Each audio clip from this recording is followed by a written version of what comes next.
కళ్యాణదుర్గంలో భక్త కనకదాస విగ్రహాన్ని ఆవిష్కరించిన నారా లోకేష్. పాదయాత్రలో ఇచ్చిన వాగ్దానాలన్నింటినీ నెరవేరుస్తామని స్పష్టం.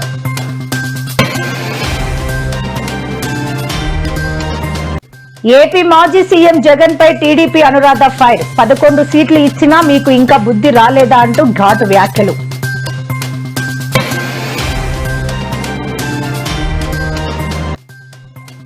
మీకు 48 గంటల టైం ఇస్తున్న అధికారులకు బండి సంజయ్ తీవ్ర హెచ్చరిక.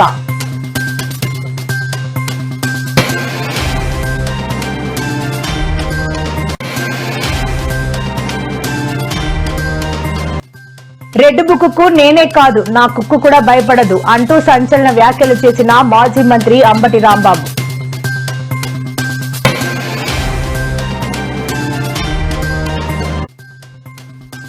తిరుపతి జిల్లాలో డిప్యూటీ సీఎం పర్యటన. మామండూరులో మొక్కలు నాటిన పవన్ కళ్యాణ్.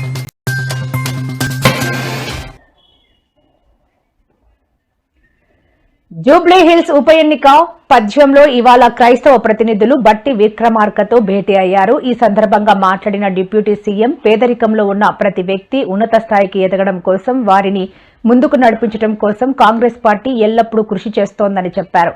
ప్రజాప్రభుత్వం తెలంగాణ సమాజ హితం కోసం ప్రజాప్రభుత్వం శక్తి వంచన లేకుండా కృషి చేస్తోందని, ప్రజలకు ఎటువంటి సమస్య వచ్చినా పరిష్కరించేందుకు ఎల్లప్పుడూ సిద్ధంగా ఉంటుందన్నారు.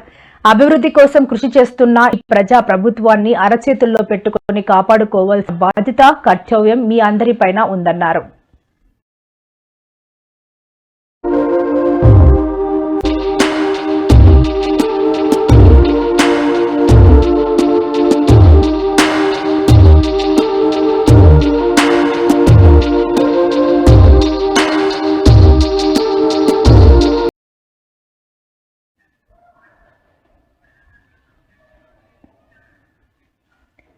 టీడీపీకి అండగా నిలిచిన కురుబ సోదరులను ఎప్పటికీ మరవబోమని, వారిని గుండెల్లో పెట్టుకుని చూసుకుంటామని రాష్ట్ర ఐటీ ఎలక్ట్రానిక్స్ శాఖ మంత్రి నారా లోకేష్ భరోసా ఇచ్చారు.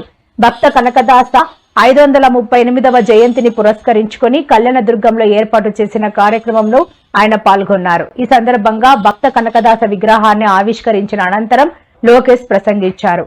తన పాదయాత్రలో ఇచ్చిన హామీ మేరకు ఇకపై కనకదాస జయంతిని రాష్ట్ర పండుగగా అధికారికంగా నిర్వహిస్తున్నామని, ఇది తన జీవితంలో మర్చిపోలేని రోజని అన్నారు. మున్సిపాలిటీ పరిధిలోని గోదావరి కనిలో దారి మైసమ్మ ఆలయాల కూల్చివేత రాష్ట్ర సోదరులందరూ కూడా ఒక విషయం ఆలోచించుకోవాలి. మనకి రాజకీయ స్వాతంత్రం వచ్చింది తెలుగుదేశం పార్టీ వల్లనే. అన్న ఎన్టీఆర్ దగ్గర నుంచి బాబు గారి వరకు మనకి అండగా నిలబడ్డారు. ఇప్పుడు మీ లోకేష్ మీ ముందర నిలబడుతున్నాడు. గతంలో నేను 3132 కిలోమీటర్లు పాదయాత్ర చేశా. ఉప కులాల వారిగా మిమ్మల్ని అందరినీ కలిసా. మీ సమస్యలు నేరుగా నేను తెలుసుకున్నా. ఆ సమస్యలన్నీ ఇప్పుడు నా గుండెల్లో ఉంది. పరిష్కరించే వరకు నేను నిద్రపోనని ఈ సభాముఖంగా మా బీసీ సోదరులందరికీ నేను హామీ ఇస్తున్నా. శాసనసభకు పంపించింది అనంతపురం జిల్లా. నా మామ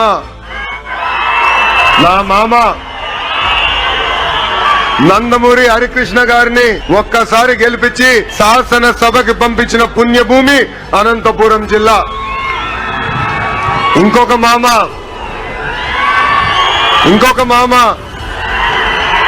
కూతురిచ్చిన మామ నా ఒక్కడికే ముద్దల మామయ్య, మీ అందరి బాలయ్య అని కూడా 3 సార్లు హ్యాట్రిక్ గా గెలిపించి శాసనసభకి పంపించిన గొప్ప నేల అనంతపురం. ఈ నేలకి మేము ఎంత చేసినా తక్కువే. మా జీవితాంతం మీకు రుణపడి ఉంటామని ఈ సభాముఖంగా మీ లోకేష్ మీకు హామీ ఇస్తున్నారు. మా కురుబ సోదరులు నాడు నేడు ఎప్పుడు తెలుగుదేశం పార్టీకి అండగా నిలబడ్డారు. అన్న ఎన్టీఆర్ దగ్గర నుంచి బాబు గారి వరకు కురుబ సోదరులంటే గుండెల్లో పెట్టుకుని కాపాడుకుంటారు. అందుకే మీరు చూస్తే కురుబ సోదరులకి కార్పొరేషన్ ఏర్పాటు చేశాం. 300 కోట్ల రూపాయలు మనం నిధులు కేటాయించి అనేక పనులు చేశాం. గతంలో కురుబ సోదరుల కోసం పెద్ద ఎత్తున భవనాలు కూడా మన ప్రభుత్వం కట్టడం జరిగింది. ఇంతగా లోని గోదావరిలో దారి మైసమ్మ ఆలయాల కూల్చివేత రాష్ట్ర వ్యాప్తంగా హాట్ టాపిక్ గా మారింది. బుధవారం రాత్రి ప్రారంభమైన ఆలయాల కూల్చివేతలు గురువారం తెల్లవారుజాము వరకు కొనసాగాయి. ఈ నేపథ్యంలోనే దారి మైసమ్మ ఆలయాల కూల్చివేతలపై కేంద్ర మంత్రి బండి సంజయ్ రివర్స్ అయ్యారు. ఈ సందర్భంగా ఆయన ఇవాళ హైదరాబాద్ లో మీడియాతో మాట్లాడుతూ అధికారులకు 48 గంటలు టైం ఇస్తున్నానని, కూల్చిన అన్ని దారి మైసమ్మ ఆలయాలను తిరిగి కట్టించాలని హెచ్చరించారు. లేని పక్షంలో రోడ్డుకు అడ్డంగా ఉన్న మసీదులను కూడా కూల్చివేయాల్సిందేనని అన్నారు. హిందూ దేవాలయాలంటే భక్తి లేదు. ఈరోజు బజ్జరాశిలో పెద్దమ్మ తల్లి గుడి, అనేక సంవత్సరాలు ఉన్నటువంటి గుడిని గత నెల రోజుల క్రితము ఇదే రేవంత్ రెడ్డి కాంగ్రెస్ పార్టీ 50 గజాల నుండే ఆ యొక్క స్థలాన్ని మరి గుడి కూలగొట్టి రేవంత్ రెడ్డి సర్కార్ తీసుకున్నది. ఆ విగ్రహాన్ని మాయం చేశారు. మరి అదే సమయంలో గోల్కొండ మెహందీపట్నం దగ్గర మిలిటరీ భూమిని కబ్రస్థానానికి ఇస్తాడు. అసలు చెప్తే 1000 గజాల భూమి కబ్రస్థానికి ఇస్తాడు. ఎర్రగడ్డలో ఇదే జూబ్లీ ఎన్నికలకు సంబంధించి మజ్లిస్ పార్టీ డిమాండ్ తో అక్కడ కూడా 1000 గజాల భూమి కబ్రస్థానికి ఇస్తారు. అయ్యా రేవంత్ రెడ్డి, మరి హిందువులకు ఎందుకు ఇవ్వాలి? ఒక ముస్లింలకు ఎందుకు ఇస్తావు? ఒక ముస్లింలకు వస్తే ఓట్లతోటే మీ పార్టీ నడుస్తుందా? కాంగ్రెస్ పార్టీ కాదు, బీఆర్ఎస్ పార్టీ కూడా ఏం తక్కువ తినలే. 10 సంవత్సరాలు కేసీఆర్ ముఖ్యమంత్రి ఉంటే మరి ఎంఐఎం పార్టీ ఆడింది ఆటగా, పాడింది పాటగా నడిచింది. అయ్యా కాంగ్రెస్ పార్టీ అంటే ముస్లింలు, ముస్లింలు అంటే కాంగ్రెస్ పార్టీ, కాంగ్రెస్ పార్టీ ఉన్నన్ని రోజులే ముస్లింలకు ఇజ్జత్ ఉందని ఒక ముఖ్యమంత్రి స్థాయి వ్యక్తి మతం గురించి మాట్లాడతాడు, మాకు నీతులు చెప్తాడు. ఆయన కాంగ్రెస్ పార్టీ ఉన్నన్ని రోజులే ముస్లింలకు ఇజ్జత్ ఉంటదట, లేకపోతే ఇజ్జత్ ఉండదా? మరి హిందువుల ఇజ్జత్ ఎవరు చూడాలి? హిందువుల ఇజ్జత్ ఒక ముఖ్యమంత్రి మీ బాధ్యత కాదా? అక్కడ సెక్యులరిజం లేదు. మనతో ఉన్నటువంటి 2 దేశాలు విడిపోయిన తర్వాత అక్కడ ఇస్లాం ఉంది. భారతదేశం హిందూయిజం ఉంది కాబట్టి ఈ దేశంలో సెక్యులరిజం ఉంది. హిందూయిజం ఉన్నన్ని రోజులే ఈ దేశంలో అభివృద్ధి జరుగుతుంది. హిందూయిజం ఉన్నన్ని రోజులే మన దేశంలో గౌరవం ఉంటుంది, ఆత్మ గౌరవం ఉంటుంది. హిందూ ధర్మం కోసం పాటుపడాల్సినటువంటి అవసరం మనకందరికీ ఉంది. ఈ వచ్చేటువంటి ఎన్నికల్లో కాంగ్రెస్ పార్టీకి బుద్ధి చెప్పారు. మనం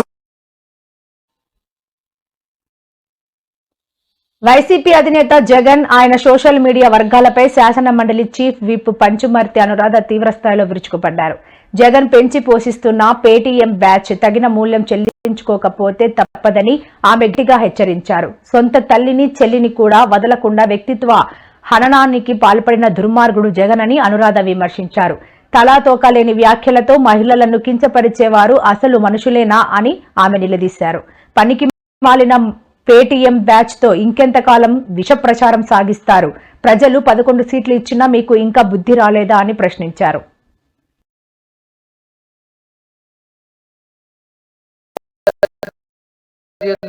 నిన్న ఈ రోజు ఈ గంజాయి విషయంలో చాలా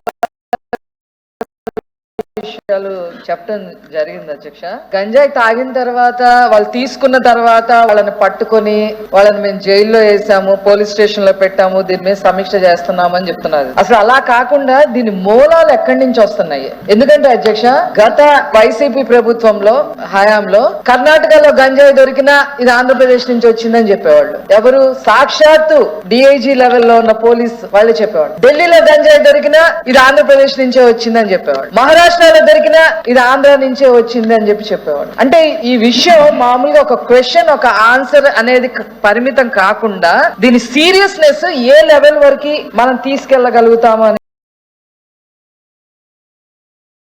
లిక్కర్ స్కామ్ కి తెర లేపి మీరు మోర విరాట్గా ఉంటూ 3500 కోట్లకు పైగా నకిలీ మద్యాన్ని అమ్మి సొమ్ము చేసుకొని మీ ఎమ్మెల్యేలు ఎంపీలు మీ హయాంలో ఉన్న ప్రభుత్వ యంత్రాంగం అంతా జైలు పాలైతే కనీసం ఒక్కళ్ళని కూడా సస్పెండ్ చెయ్యకుండా, లిక్కర్ స్కామ్ గురించి ఒక్క మాట కూడా మాట్లాడకుండా మీరు ఈరోజు మా ప్రభుత్వంపై బురద జల్లే ప్రయత్నం చేస్తారా? అసలు నేను జగన్మోహన్ రెడ్డి గారిని ఒకే విషయం అడదలుచుకున్నా, అసలు మీరేమన్నా పట్టుకున్నారా నకిలీ మద్యాన్ని?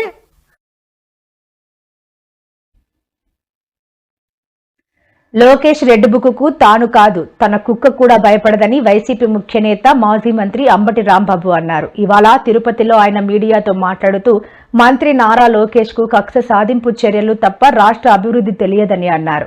అధికారం ఎవరికీ శాశ్వతం కాదని ఆలోచనతో నిర్ణయాలు తీసుకోవాలన్నారు. చంద్రబాబును జైల్లో పెట్టారని కనిపించిన వాళ్ళందరినీ జైల్లో పెడతారా అని ప్రశ్నించారు. తాను అన్నిటికీ సిద్ధపడే రాజకీయాల్లో కొనసాగుతున్నానని, జైల్లో పెట్టుకుంటాడో, దొంగ కేసు కడతాడో, పోలీసులతో కొట్టిస్తాడో లోకేష్ ఇష్టమని సెటర్లు వేశారు. ఏడాదిన్నర కాలంలోనే కూటమి ప్రభుత్వంపై పెద్ద ఎత్తున ప్రజా వ్యతిరేకత మొదలైంది అని అంబటి రాంబాబు తెలిపారు. డైవర్ట్ చేయడం కోసం ఎవరండి హైదరాబాద్ నుంచి నర్సిరెడ్డి అంటే ఎవరు ఒక ఆయన పొట్టుకుంటాడు పుట్టుకొక్కలాగా ఆయన నుంచి కామెడీ చేస్తున్నాడు, పద్దాలను చేస్తుంటాడు. ఏమంటాడండి ఆయన తెలంగాణలో ముక్కోడు పోయాడు, ఇక్కడ తెక్కోడు పోయాడంట. ఏం మాట్లాడుతున్నావు? ఏమైనా చంద్రబాబు నాయుడు గారు నువ్వేమో నవ్వుకుంటున్నావా ఏంటిది? మొన్న కూడా అంతే, ఇక్కడ ఎమ్మెల్యేల వినోద కార్యక్రమాలప్పుడు కూడా జగన్మోహన్ రెడ్డి గారిని తిట్టడం కింద నవ్వుకోవడం.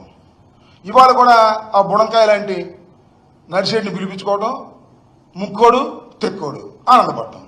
మీ వల్లనేవా? మీ అబ్బాయి ఒక పిల్లోడు, నువ్వేమో బొల్లోడివి అని మీ వల్ల కదా? అది సంస్కారమా? ఇలా మాట్లాడటం మొదలెడితే మాకన్నా ఎక్కువ మాట్లాడగలరా? తప్పు నాయన. రెడ్ బుక్ లో నేను ఏం చెప్పా? రెడ్ బుక్ గురించి నేను చాలా క్లారిటీ ఇవ్వాలనుకుంటున్నాను ఈరోజు.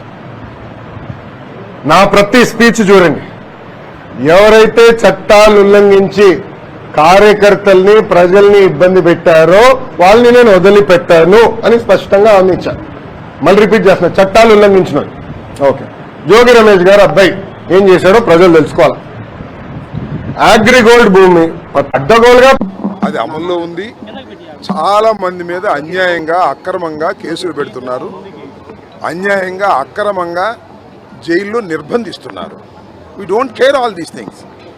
నేను చాలా సందర్భాల్లో చెప్పా, ఈ తిరుపతిలోనే చెప్పా, ముఖ్యంగా లోకేష్ రెడ్ బుక్కి మా కుక్క కూడా భయపడదని.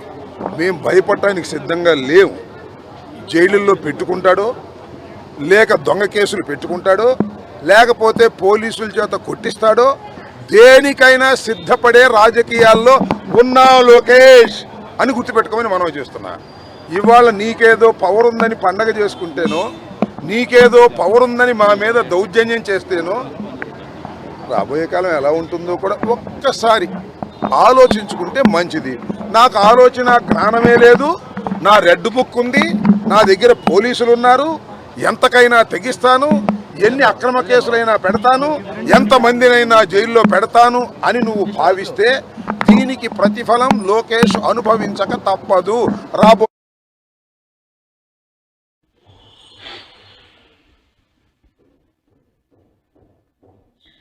ఏపీ ఉప ముఖ్యమంత్రి అటవీ పర్యావరణ శాఖ మంత్రి పవన్ కళ్యాణ్ క్షేత్రస్థాయి పర్యటన చేపట్టారు. శనివారం నాడు తిరుపతి జిల్లాలోని మాముండూరు అటవీ ప్రాంతాన్ని ఆయన సందర్శించి అక్కడి పరిస్థితులను క్షుణ్ణంగా పరిశీలించారు.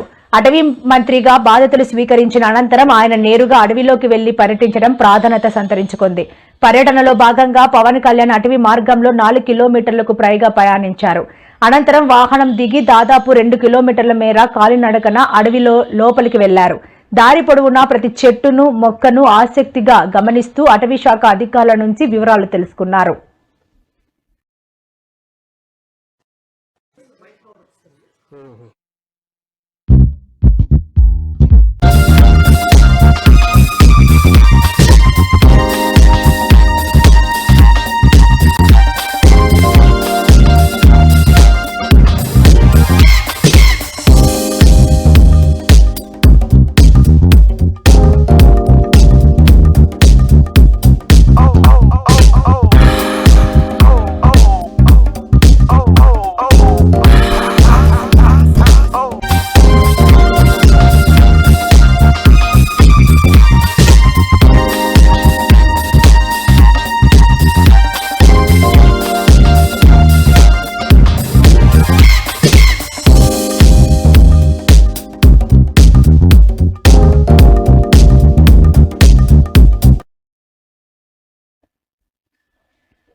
అమరావతి, విశాఖలో ఈ నెల 14, 15 తేదీల్లో సిఐఐ సదస్సు నిర్వహించనున్నట్లు ఏపీ సీఎం చంద్రబాబు తెలిపారు. ఈసారి సిఐఐ సమ్మిట్ నిర్మాణాత్మకంగా జరగనుందని పేర్కొన్నారు. ఇందులో ప్రజెంటేషన్, ఎగ్జిబిషన్, ఎగ్జిక్యూషన్ ఒప్పందాలు జరుగుతాయన్నారు. మంగళగిరిలోని తెదేపా కేంద్ర కార్యాలయంలో మీడియాతో చిట్ చాట్ లో ఆయన మాట్లాడారు. పెట్టుబడుల సాధనలో లోకేష్ క్రియాశీలకంగా వ్యవహరిస్తున్నారు. క్వాంటమ్ కంప్యూటర్ సిద్ధమైంది, ఫిష్మెంట్ మిగిలింది, గడువులోపే ఇది అమరావతికి వచ్చేలా చర్యలు తీసుకుంటాం. 14-15 మేము సిఐ పార్ట్నర్షిప్ సమ్మిట్ విశాఖపట్నంలో ఏర్పాటు చేస్తాం జరిగింది. పార్ట్నర్షిప్ సమ్మిట్ అనేది కేవలం పెట్టుబడులకే కాదు, అక్కడ మేము పెద్ద ఎత్తున చర్చలు జరుగుతాయి, కనెక్షన్స్ ఏర్పడతాయి. Industrial leaders, investors, innovators, policy makers అందరూ విశాఖపట్నానికి వచ్చి నిర్మలా సీతారామన్ గారు, we have numerous union ministers of state joining us.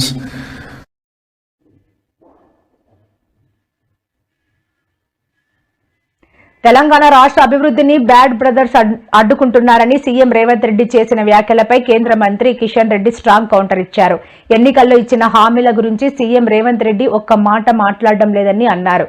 BJP, BRS పార్టీలు కలిసిపోయాయంటూ దిగజారుడు రాజకీయం చేస్తున్నారని కిషన్ రెడ్డి ఆగ్రహం వ్యక్తం చేశారు. పార్లమెంట్ ఎన్నికల సమయంలో కూడా ఇదే రకమైన ప్రచారం చేశారని అన్నారు. సీఎం రేవంత్ కు భయపడేవారు ఇక్కడ ఎవరూ లేరని కౌంటర్ అటాక్ ఇచ్చారు. తాము అధికారంలోకి రాగానే బీఆర్ఎస్ ప్రభుత్వం తిన్నా 1,00,000 కోట్లు కక్కిస్తామని ఎన్నికల్లో ప్రచారం చేశారని, 1,00,000 రూపాయలైనా కక్కించారా అని ప్రశ్నించారు. కాంగ్రెస్, బీఆర్ఎస్ కు ఢిల్లీ స్థాయిలో ఒప్పందం కుదిరిందన్నారు. హిందువులంటే గౌరవం లేదు, హిందువులంటే భయం లేదు, హిందూ దేవాలయాలంటే భక్తి లేదు. ఇందిరను భర్తవరు ఫిరోజ్ ఖాన్, మరి ఫిరోజ్ ఖాన్ కు పుట్టిన ఆయన ఏమైతాడు? రాజీవ్ కాలేజ్ కానీ తెలంగాణకు వచ్చే లాభం లేదు. అయ్యా కేసీఆర్, నువ్వు ఓట్లు అడిగే ముందు ఒక్కరోజు బోరుబండకి రాయ్యా, 1 గంట సేపు 2 కిలోమీటర్లు ఆ గుంతలు పడినటువంటి రోడ్లలో, డ్రైనేజ్ ఓవర్ఫ్లో అవుతున్నటువంటి ఆ బస్తీలలో 2 కిలోమీటర్లు పాదయాత్ర చేపిస్తారు కేసీఆర్. ఆ తర్వాత ఓట్లు అడగాల్సిందే పోతాం. ఈ ఎన్నికలు జూబ్లీహిల్స్ లో బీజేపీ ఎప్పుడు ఇక్కడ గెలవలేదు. ఇక్కడ అనేక పార్టీలు గెలిచాయి. ఇక్కడ కాంగ్రెస్ పార్టీ అనేక దశాబ్దాలుగా ఇక్కడ ప్రాతినిధ్యం వహించి, ఆ తర్వాత బీఆర్ఎస్ పార్టీ 1 దశాబ్దం పార్టీ, 10 సంవత్సరాల పార్టీ ఇక్కడ అధికారంలో కార్పొరేటర్స్ కూడా గెలిచారు. కానీ జూబ్లీహిల్స్ పరిస్థితి ఈ రోజు ఎక్కడ చూసినా కూడా గుంతలు పడ్డ రోడ్డు. జూబ్లీహిల్స్ లో గుంతలు లేనటువంటి రోడ్డు లేదు అంటే అతిశయోక్తి కాదు. జనాలలో డ్రైనేజ్ ఓవర్ అటువంటి డ్రైనేజ్ ఓవర్ఫ్లో లేనటువంటి రోడ్డు లేదంటే అతిశయోక్తి కాదు. ఇక్కడ చూడండి, మన వేసిన లైట్లు తప్ప మిగతా లైట్లు ఏమి లేవు. మీరు ఒకసారి ఇక్కడ నుంచి మీ ఇంటికి వెళ్తున్నప్పుడు చూడండి, ఎన్ని వీధి లైట్లు. ఏ దేశంలో వీధి లైట్లు కాలి దుర్భరమైనటువంటి పరిస్థితి వచ్చింది. ఆయన రోజు ఏం చెప్పాడు? ఈ హైదరాబాద్ తనపై దుష్ప్రచారం చేస్తూ తనకు సంబంధించిన వారిపై తప్పుడు కేసులు పెడుతున్నారంటూ కూటమి నేతలపై వైఎస్ఆర్సీపీ నేత, మాజీ మంత్రి విడుదల రజని ఆగ్రహం వ్యక్తం చేశారు. శనివారం పల్నాడు జిల్లా ఎస్పీ కృష్ణారావుని కలిసిన ఆమె తన అనుచరులపై పెట్టిన తప్పుడు కేసులను వెంటనే తొలగించాలంటూ వినతి పత్రం అందజేశారు. అనంతరం ఆమె మీడియాతో మాట్లాడుతూ, కొంతమంది టీడీపీ నాయకులు గాలి పోగేసి తప్పుడు ఫిర్యాదులు ఇస్తున్నారు. ఆ ఫిర్యాదులపై పోలీసులు తప్పుడు కేసులు పెట్టి నన్ను భయపెట్టాలనుకుంటున్నారు. మీ బెదిరింపులకు భయపడేవారు ఎవరూ ఇక్కడ లేరు. ఇప్పటికే నాపైన 7 తప్పుడు కేసులు పెట్టారు. ఎస్సీ, ఎస్టీ, ఆల్ట్రాసిటీ కేసు కూడా బనాయించారు. నన్ను టార్గెట్ చేయాలి, మా సిబ్బందిని టార్గెట్ చేయాలి, మా క్యారెక్టర్ అసాసినేషన్ చేయాలి. రాజకీయంగా మేము యాక్టివ్ గా ఉన్నాము. ఎన్ని కేసులు పెట్టినా కూడా నిలబడి ఎదుర్కొని పోరాడుతూ ఈరోజు వైఎస్ఆర్ కాంగ్రెస్ పార్టీని చిలుకలూరుపేటలో నియోజకవర్గంలో మోటివేట్ చేసి నిలబెట్టుకొని ఈరోజు ముందుకు వెళ్తున్నాం. కాబట్టి ఈర్షతో, అసూయతో ఆడమనిషి రాజకీయాలు తట్టుకోలేక మరి ఈ విధమైనటువంటి కేసులు మా మీద పెట్టి బెదరగొట్టాలని ట్రై చేస్తా ఉన్నారు. నేను క్లియర్ గా చెప్తా ఉన్నా ఈ పోలీస్ వాళ్ళకి, మీరు ఏ విచారణ అయినా చేసుకోండి. వీళ్ళకి మాకు కానీ, మా సిబ్బందికి కానీ, మా ఫాలోవర్స్ కానీ ఎటువంటి సంబంధం లేదు. ఇంకా ఇక్కడ ఒక ఆయన బాగా అత్యుత్సాహం చూపిస్తున్నాడు, ఒక ఆఫీసరు. ఆయన ఏదో హనుమంతరావు అంటున్నారు, ఆయన ఆ డిఎస్పీ పేరు. ఆయన పరిస్థితి ఎలా ఉందంటే, ఆ పోలీస్ చొక్కా కాకుండా ఆ పచ్చ కద్దర్ చొక్కా వేసుకొని పనిచేస్తున్నట్టు కనిపిస్తుంది. ఎందుకంటే నిన్న దారుణంగా ఒక ప్రెస్ రిలీజ్ ఇచ్చాడు. ఆ ప్రెస్ రిలీజ్ ఎంత ఎక్స్ట్రీమ్ గా ఎంత దారుణంగా ఇచ్చాడంటే, కనీసము ఒక కంప్లైంట్ వస్తే ప్రిలిమినరీ ఇన్వెస్టిగేషన్ చేసుకునేది లేదా? ఏ ఇన్వెస్టిగేషన్ లేకుండా, వాస్తవాలకు వెళ్లకుండా, సంబంధం లేనటువంటి వ్యక్తులు ఒక గాలి పోగేసుకుని కట్టుకదల్లి కంప్లైంట్ ఇస్తే మా మీద కేసులు కడతారా? ఏమనుకుంటున్నారు? అంటే ప్రజలు ఇవన్నీ గమనించట్లేదా? మీరు ఇంత దుర్మార్గంగా వ్యవహరించి, మాకు సంబంధం లేకపోయినా మాకు సంబంధం ఉందని చెప్పి మీరు ఏదైతే కంప్లైంట్ కట్టి ఫేక్ కేసులు కట్టి మమ్మల్ని ఇబ్బంది పెడుతున్నారో, నేను చెప్తా ఉన్నా, కయ్యానికి కాలు దూకుందామని ఏదో కేసులు పెడితే మీ పొలిటీషియన్స్ ఎవడో ఇంప్రెస్ అవుతాడని చెప్పి కాలు దూకొని వచ్చి ఇక్కడ దాకా వచ్చి పిచ్చి పిచ్చి గాలి పోగేసుకొని కంప్లైంట్ ఇస్తున్న వాళ్ళకి, అలాగే బాసుల మెప్పుల కోసమో, ప్రమోషన్ల కోసమో, పోస్టుల కోసమో మరి ఎగబడి పనిచేస్తున్నటువంటి ఈ ఆఫీసర్లకు కూడా చెప్తా ఉన్నా, ప్రతిదీ రికార్డ్ అవుతా ఉంది. ప్రతి దానికి కూడా మీరు చట్టం ముందు ఒక రోజు ఆన్సరబుల్. నేను ఖచ్చితంగా చెప్తా ఉన్నా, మీ ఎవ్వరిని వదిలిపెట్టను. మేము ఇక్కడే ఉండి ఖచ్చితంగా ఇలాంటి వాటిని వాళ్ళు వెనకాలండి ఆడిస్తున్న సంగతి కూడా తేలుస్తానని చెప్తున్నా.